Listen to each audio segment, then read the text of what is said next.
दोस्तों, मैं ओम प्रकाश यादव आपका ब्लूमिंग माइंड कोचिंग क्लासेस में स्वागत करता हूं।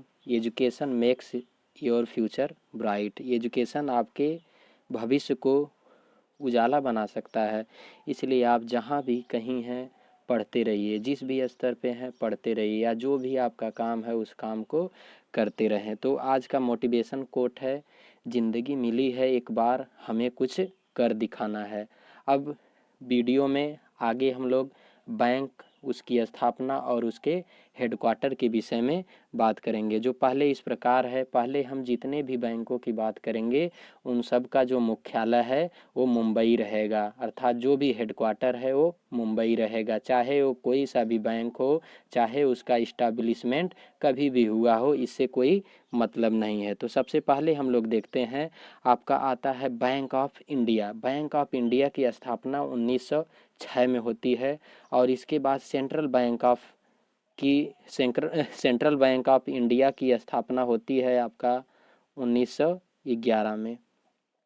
इसके बाद जस्ट आगे बढ़ते हैं, यूनियन बैंक ऑफ इंडिया की स्थापना होती है 1919 में, और रिजर्व बैंक ऑफ इंडिया, जिसे शॉर्ट फॉर्म में आरबीआई भी कहा जाता है, तो आरबीआई की जो स्थापना होती है 1935 में। इसमें थोड़ा सा कंट्राडिक्ट ये होता है, जब इसका शुरू में स्थापना होता है तो उस समय स्थापना के दौरान इसका जो मुख्यालय रहता है आरबीआई का, कोलकाता रहता है, लेकिन वर्तमान समय में इसका मुख्यालय मुंबई में है। इसके बाद नेक्स्ट बात आती है एसबीआई। एसबीआई की स्थापना 1955 में होती है, जिसका फुल फॉर्म है स्टेट बैंक ऑफ इंडिया।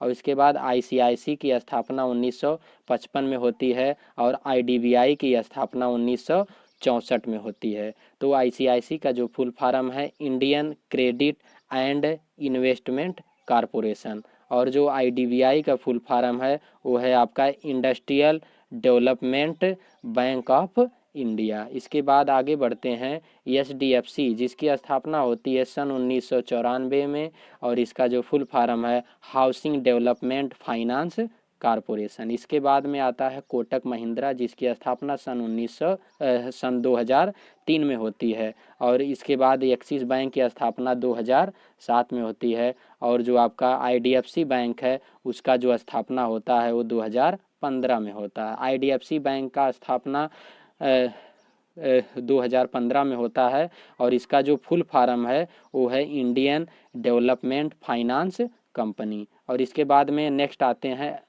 अभी तक हम लोग जितने भी 10-12 जितने भी बैंकों का बात किए थे, चाहे वो बैंक ऑफ इंडिया हो, या सेंट्रल बैंक ऑफ इंडिया हो, या यूनियन बैंक ऑफ इंडिया हो, या रिजर्व बैंक ऑफ इंडिया हो, या स्टेट बैंक ऑफ इंडिया हो, आईसीआईसी हो, आईडीबीआई हो, एचडीएफसी हो, कोटक महिंद्रा हो, एक्सिस बैंक हो, आईडीएफसी बैंक हो, इन सब का जो मुख्यालय था वो कहाँ था? मुंबई में।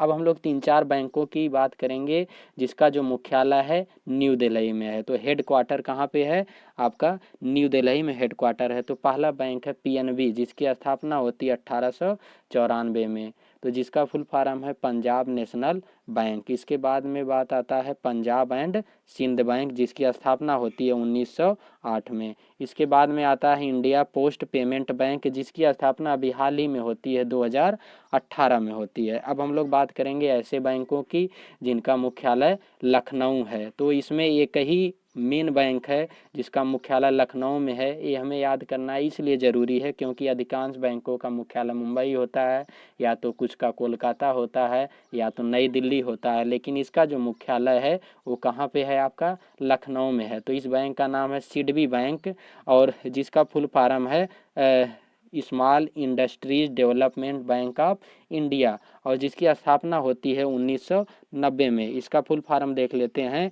Small industries development bank of India. तो इस तरीके से हम लोग दोस्तों अभी ढेर सारे बैंकों का जो भी बात किए हैं, तो हमें क्या करना है, पहले जितने का मुख्यालय मुंबई था उसको याद कर लेना है, उसका सन याद कर लेना है, और इसके बाद जिसका मुख्यालय नई दिल्ली था उसको याद करना है और उसका सन याद करना है, और जिसका मुख्यालय लखनऊ में है उसको तो ज़रूर याद करना है, सबको याद करना है, लेकिन जो लखनऊ में मुख्यालय है उसको विशेष कर याद करना, क्योंकि कभी कभी पूछा जाता है कि सिडबी बैंक का मुख्यालय कहाँ पे है, तो हम लोग जल्दीबाजी में मुंबई मार देते हैं या तो नई दिल्ली को टिक करते हैं, लखनऊ को भूल जाते हैं। तो इस तरीके से आई होप आप लोगों को समझ में आया होगा।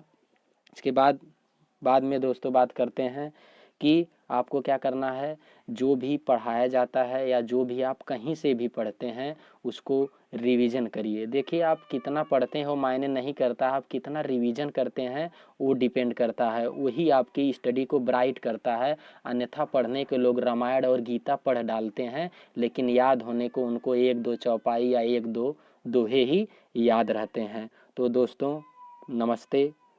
इस वीडियो को लाइक, सब्सक्राइब और शेयर अवश्य करें।